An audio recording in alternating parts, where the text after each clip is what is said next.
1992년에 미국의 42대 대통령을 뽑는 선거가 있었습니다. 그때 미국 공화당 후보로서는 레이건 대통령을 이어서 41대 대통령을 지낸 조지 W. 부시, 이번에 우리가 알고 있는 부시 아버지지요. 그 사람이 공화당 후보였고, 민주당의 후보로는 그때까지 전혀 얼굴이 알려지지 않았던 아르칸소 주지사를 지낸 빌 클린턴이었던 것을 여러분 기억하실 것입니다. 선거전이 시작이 될 때에는 공화당의 조지 W. 부시 그 현직 대통령이 빌 클린턴을 여유 있게 앞서고 있었습니다. 그러나 현직 대통령이라는 유리한 조건과 또 압도적으로 앞선 그런 지지율이 있었음에도 불구하고 조지 부시 대통령은 선거 결과 낙선하고 말지 않았습니까? 그 선거 결과를 보면 낙선한 부시의 득표율이 37.4%였습니다. 이 37.4%라는 것은 역대 미국의 현직 대통령이 재선에 출마해서 얻었던 득표율 중에서 최저의 득표율을 기록한 것이었다 합니다. 참담한 패배를 한 것입니다. 왜 이렇게 되었는가? 이유가 다 있었습니다. 조지 부시가 재선에 도전했을 때 몇 가지 문제가 있었습니다. 그 첫째가 부시가 처음 대통령에 당선되고 나서 1998년에 선거 유세를 하면서 공약한 세금 문제를 어기고 말았기 때문입니다. 세금을 늘리지 않겠다 하고서는 증세를 단행했던 것이거든요. 그리고서는 이 부시 재임 기간 동안에 경제가 심한 불경기에 돌입하기 시작을 했던 것입니다. 또 그 외 정치적으로는 소련 연방이 그 당시에 붕괴된 직후였습니다. 부시의 강점이라고 할 수 있는 그 외교 정책이나 그런 국가 간의 그런 조정 능력이 더 이상 빛을 발휘할 수 있는 기회가 없어지고 말았던 것입니다. 또 그 당시 걸프전도 승리로 끝이 나고 평화가 찾아오고 그래서 국가적으로 무슨 국력을 과시할 수 있는 기회도 사라지고 말았습니다. 증세와 불경기로 인해서 부시 본인과 이 선거 참모들은 깨닫지 못했지만 공화당을 지지하는 많은 보수층의 그 지지자들이 흔들리고 있었던 것이 그때의 상황이었습니다. 이런 여건 속에서 선거전이 진행이 됐습니다. 경험도 부족해 보이고 그리고 또 능력도 검증되지 못한 것처럼 보이는 그런 클린턴은 공화당에서 볼 때는 뭐 그렇게 크게 우려할 경쟁 상대가 되지 못한다 그렇게 생각을 했습니다. 미국 50개 주 중에서 끝에서 두 번째로 작은 주가 아르칸소니까요. 거기 주지사를 지냈을 따름이고 전국적으로는 알려진 그런 전국 인물이 되지 못했습니다. 클린턴이 민주당의 선두주자로 점차 두각을 드러내니까 공화당이 서서히 클린턴을 공격하기 시작을 했습니다. 클린턴을 공격하는데 다른 것이 아니었습니다. 클린턴의 인격에 문제가 있다, 캐릭터에 문제가 있다 그랬습니다. 젊어서는 마리화나나 피워대는 그런 학생이었고 또 학생 때는 러시아에 갔을 때 공산주의자들을 만나고 돌아다녔다. 베트남 전쟁 중에는 징집을 회피하려고 대학원에 들어가면서 군대를 가지 않았다. 그리고 지금은 제니퍼 플라워즈와 연문이 있다. 뭐 이런 문제를 가지고 이런 인신공격에 초점을 맞추어서 클린턴을 깎아내리기로 선거를 이기겠다. 그렇게 작전을 짰습니다. 그런데 클린턴과 그의 선거 진영은 전혀 달랐습니다. 물론 인신공격을 받을 때마다 이 사람들도 헉헉대면서 방어를 해나가기는 했지만 한 가지 달랐던 것은 이 클린턴과 클린턴 진영은 선거전을 모든 그 힘을 경제 문제에 쏟기로 그렇게 결정을 하고 접근했습니다. 지금 이 미국이 무슨 외교 능력이나 전쟁을 통한 국력의 과시라든지 혹은 또 무슨 정치 경력이라든지 이런 것 가지고 승부를 낼 수 있는 때가 아니다. 그렇게 판단을 한 것입니다. 그리고는 클린턴과 그 선거 참모들이 선거 사무실 벽에다가 크게 벽보를 한 장 써붙여놓고 그렇게 싸웠습니다. 이것을 우리가 명심하자 하고 그냥 대자보를 하나 써붙였는데 거기에 이렇게 썼습니다. Stupid, it's economy. 멍청아, 경제가 문제다. 그렇게 써붙여놓고 선거를 진행을 했습니다. 온 힘을 경제 문제에다 쏟으면서 선거 유세를 진행을 했습니다. 전당대 후보 수락 연설을 하고 난 그 시점을 기점으로 해서 클린턴의 지지율이 올라가기 시작을 했습니다. 종전에는 부시가 31%, 클린턴이 25%였지만 이 이후로부터 지지율이 점점 클린턴 쪽으로 올라가기 시작하면서 55%까지 올라가게 되고 그래서 부시를 일찌감치 따돌리기 시작을 했던 것입니다. 그렇게 해서 승부가 나고 말았어요.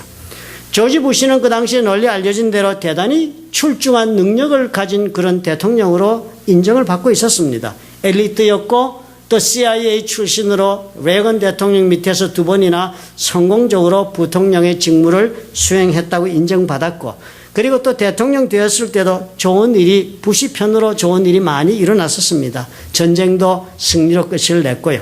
그러니까 재선은 당연한 것처럼 보여지던 그런 상황이었지만 그럼에도 불구하고 지고 말았습니다. 왜 그랬습니까? 부시가 정작 가장 중요한 요점을 파악하는 데 있어서 실패했기 때문입니다. 이제는 상황이 바뀌어진 것, 달라진 것을 파악하지 못했습니다. 이제는 상황이 변화해서 모든 것이 다 경제였는데 그것을 모른 채로 멍청하게 선거 전략을 짰던 것입니다. 여러분, 이렇게 되는 것입니다. 모든 준비가 되어 있고 능력과 경륜을 갖추고 그리고 기회를 내가 얻었다 할지라도 정작 바로 이때 가장 필요한 제일 우선적으로 다루어야 할 것이 무엇인지를 내가 파악하지 못한 채로 습관적으로 그렇게 일을 해나가면 마땅히 나에게 누릴 수 있는 특권, 주어진 그 특권의 기회조차도 나는 제대로 누리지 못하고 놓치고 말 수가 있는 것입니다. 저와 여러분의 신앙생활도 그렇습니다. 예수를 믿어서 우리가 하나님의 축복과 은혜를 입는 것은 예수 믿는 누구에게나 다 공평하게 주어진 여건이요 그리고 기회라 할 수 있습니다. 그러나 가만히 살펴보면 그렇다고 해서 누구나 다 예수 믿어 누리는 하나님의 그 은혜와 축복을 다 동일하게 누리고 살더냐 하면 아니 그렇지 않아. 사람마다 달라 하는 것이 우리의 답이 아닙니까? 왜 이런 차이가 납니까? 예수 믿고 하나님 은혜를 얻을 수 있는 기회는 다 우리 모두에게 동일하게 주어진 것이 너무나도 분명한데 어째서 한 사람은 충만한 축복을 누리고 복된 신앙생활을 하고 어째서 다른 한 사람은 여전히 갈등과 수고와 아픔 속에서 이 신앙의 길을 가고 있는가 하는 것입니다. 이거 뭔가 하면 부시 진영처럼 그렇게 선거 전략을 짠 것처럼 그렇게 신앙생활을 하기 때문입니다. 이것이 옳고 저것이 틀리고 이래서 되고 저래서 안 되고 따지느라고 진을 다 빼고 산 부시 진영의 모습입니다. 신앙으로 보면 율법적인 조건에 얽매여서 신앙생활을 하고 마는 것과도 똑같은 것입니다.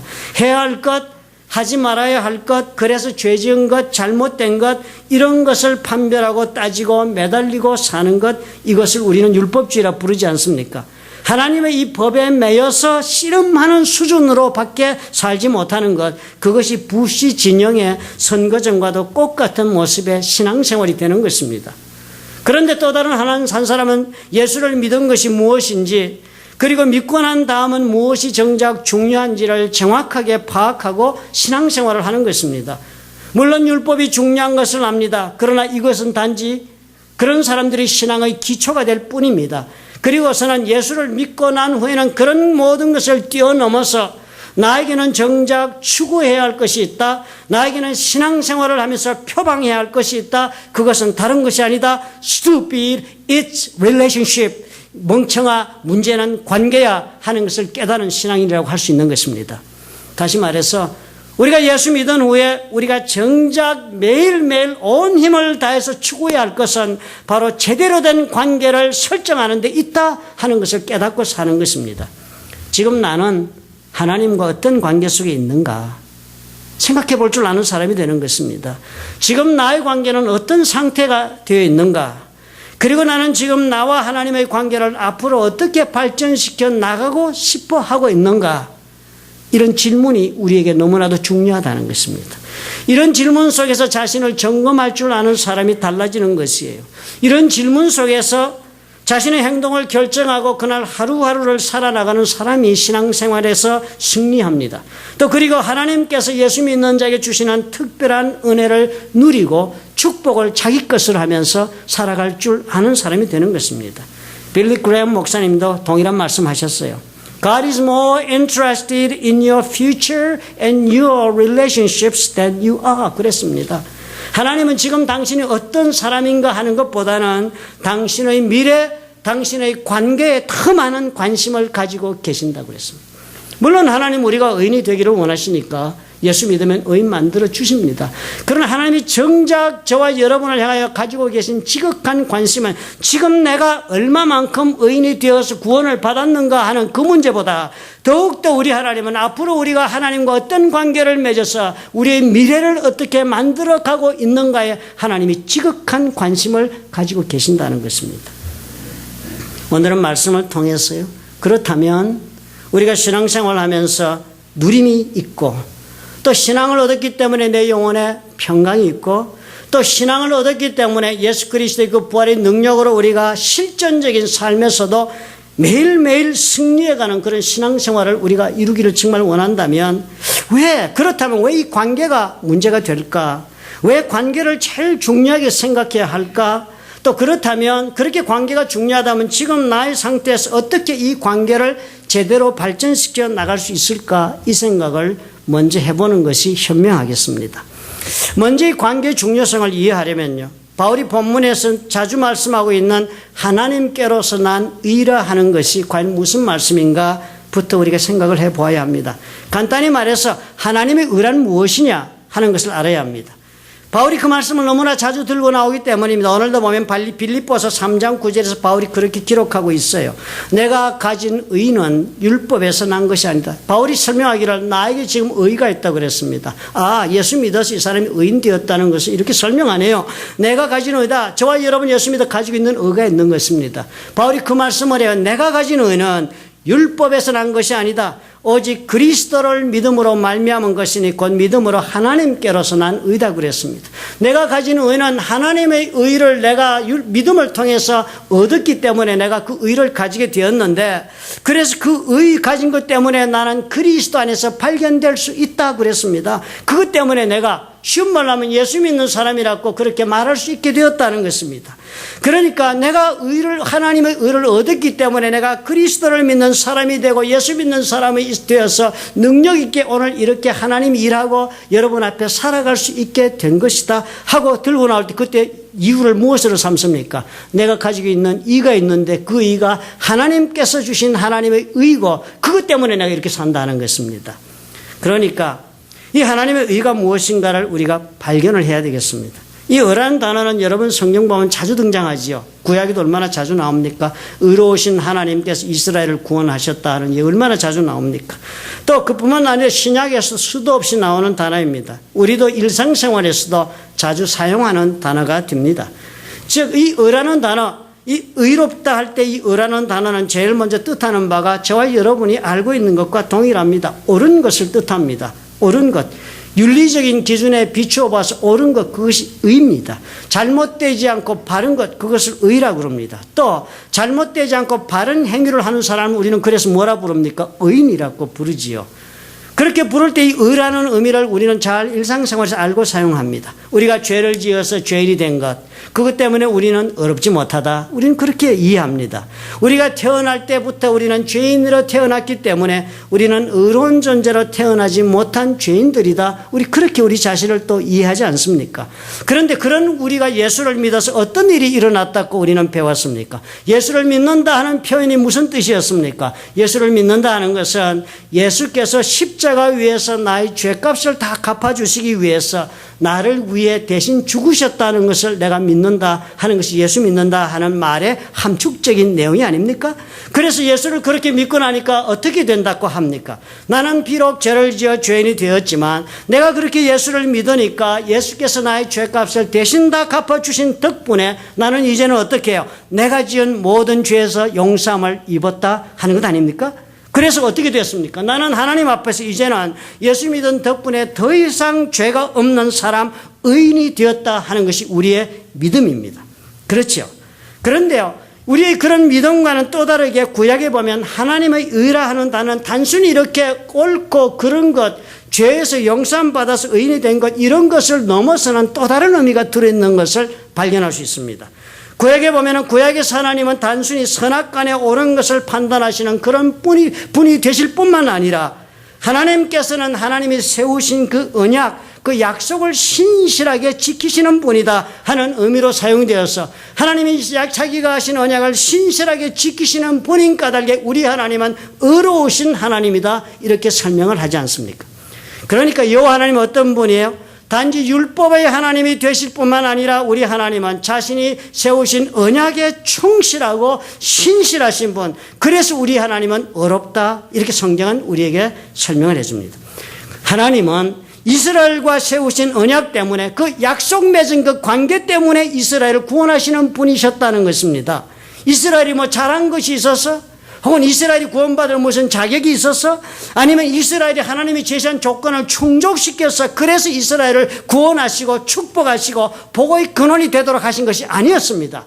그렇지만 왜 하나님이 그렇게 하셨습니까? 단지 한 가지 이유, 약속을 한 상대였기 때문에 그 약속 관계 때문에 우리 하나님이 이스라엘을 축복하셨다. 하나님은 의로운 분이시다. 그래서 그렇게 설명을 합니다.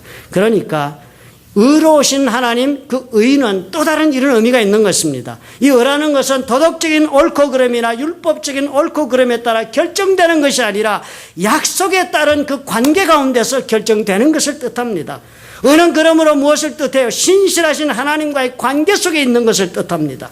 우리가 이것을 이해할 수 있으면 신앙생활의 태도가 달라지게 됩니다. 단순히 율법에서 말씀하고 있는 것을 지키고 못 지키고 안 지키고 지키고 하는 것이 이슈가 되는 것이 아니라 그 이상이 되어야 하는 것입니다. 하나님과의 관계가 더 중요하다는 것입니다. 하나님과의 신실한 관계 속에서 내가 살아가는 것이 신앙의 모든 것을 이제는 결정하게 된다는 것을 우리가 이해하게 되는 것입니다. 하나님께서 이런 관계를 우리와 맺기 위해서 우리 모두가 그런 관계 속으로 들어와서 약속을 통해서 하나님과 살아가는 그런 관계를 이루시게 하기 위해서 하나님께서 우리의 죄를 먼저 사하시고 의인을 만들어 주신 것입니다. 우리에게 믿음으로 의인이 되는 길을 열어놓으신 까닭은 다른 것이 아니라 앞으로 우리 하나님의 약속을 우리 삶 속에 이루기 위한 관계를 맺고 살아가자 하는 그 일을 이루기 위해서 하나님은 역사하신 것입니다.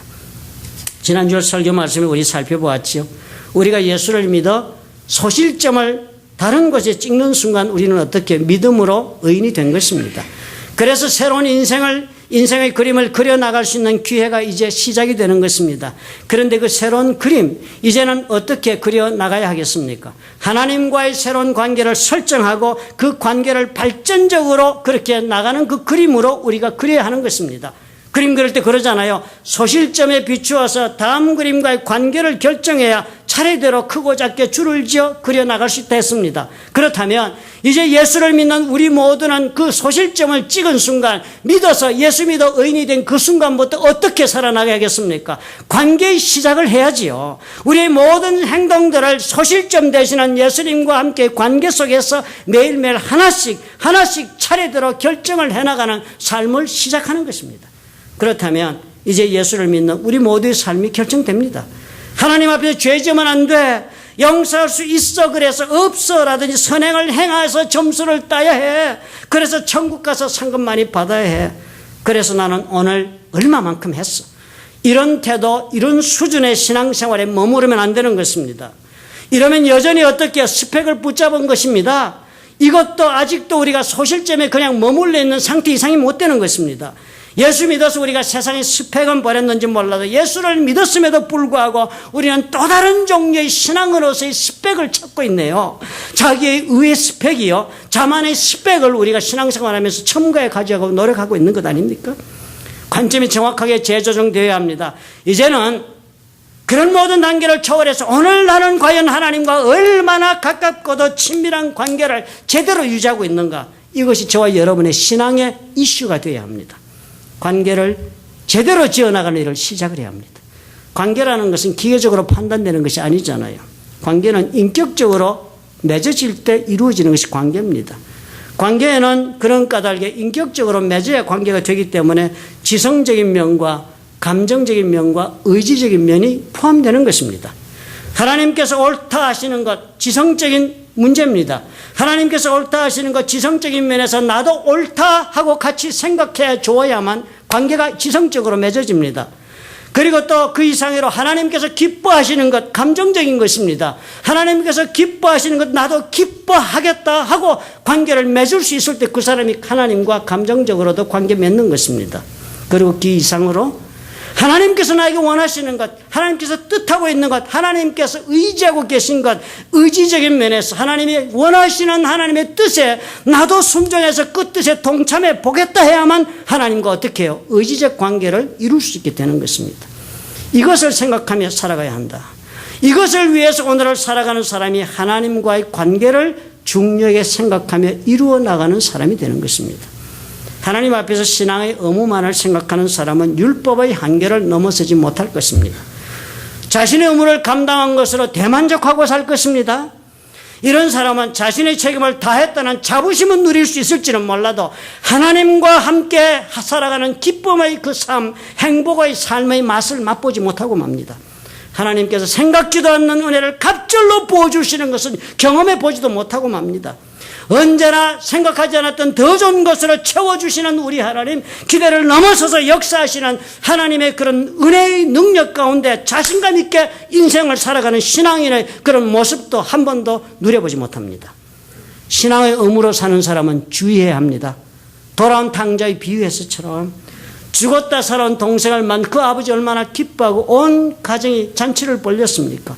그렇지만 그런 잔치가 있음에도 불구하고 이 아들 어떻게 해요? 원망하는 큰 아들이 되고 말지 않았습니까?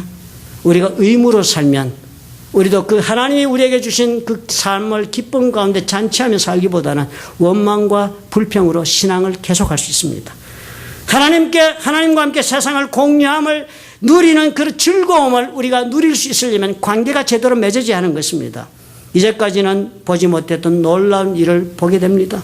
이제까지는 경험하지 못했던 놀라운 희열을 신앙생활을 관계 가운데 이루니까 맛보게 됩니다. 이제까지는 상상할 수 없었던 기적 같은 일들을 수도 없이 체험하는 그런 신앙생활이 내 삶 속에 이루어지는 것을 뜻합니다. 이 모든 것이 어떻게 가능하다고요? 하나님과의 관계를 제대로 맺을 때 일어나는 일입니다. 하나님과의 관계를 제대로 이루어가기 시작하시면 이제는 내가 사는 것이 아니요 내 속에 계신 주께서 사는 것이 나의 인생이 되기 때문입니다. 그러므로 관계는 어떻게 해요? 놀란 그리스도의 능력을 나의 삶 속에 흘러들어오게 합니다.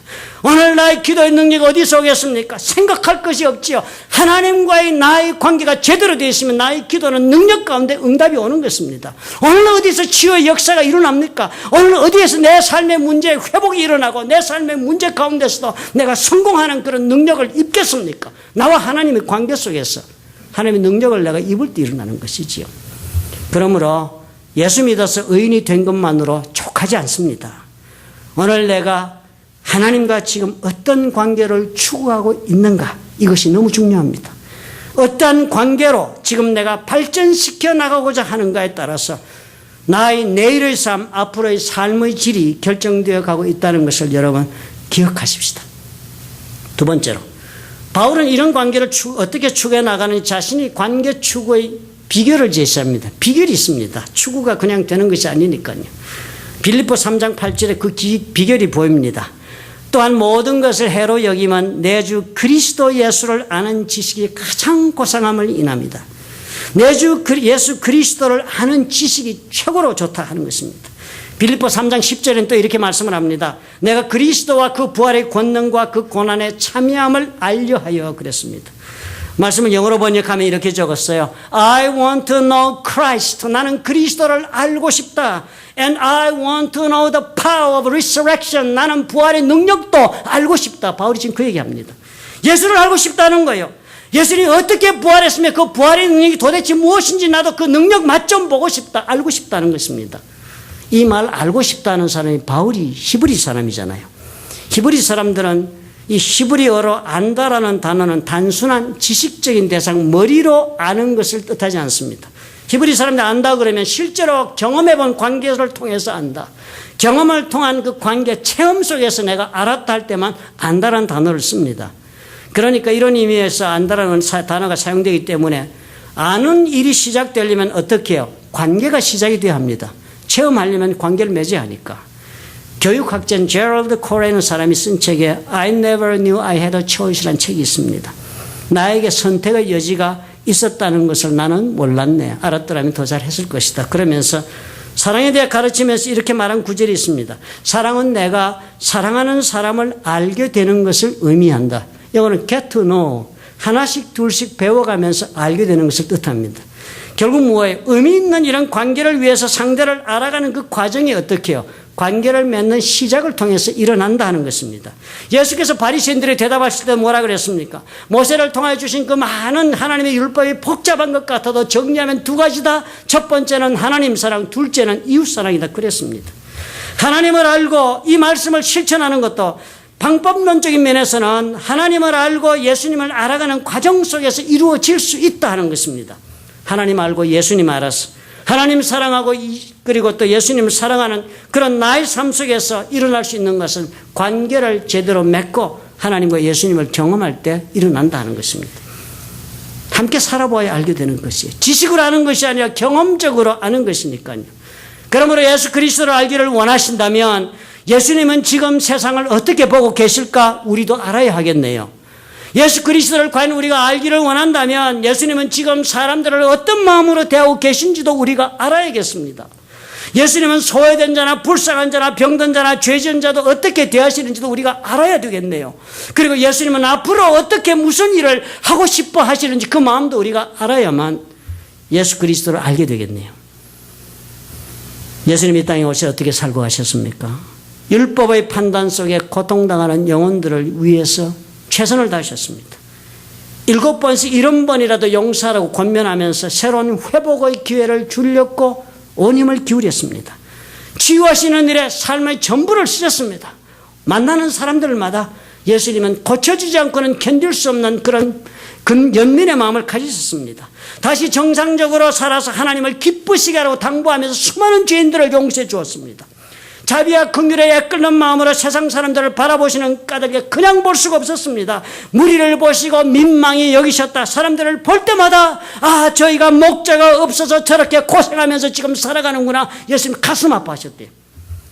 언제나 우리를 향해 뜨거운 열정을 품고 주님은 바라보시고 살았습니다. 바울이 그 말씀하는 거예요. 우리가 이런 예수님을 알아가자. 이런 예수님을 알아가면서 하루하루 우리의 삶 속에서 이런 예수님과 관계를 한번 맺어보는 일을 시작해보자. 바울이 제시하는 것입니다.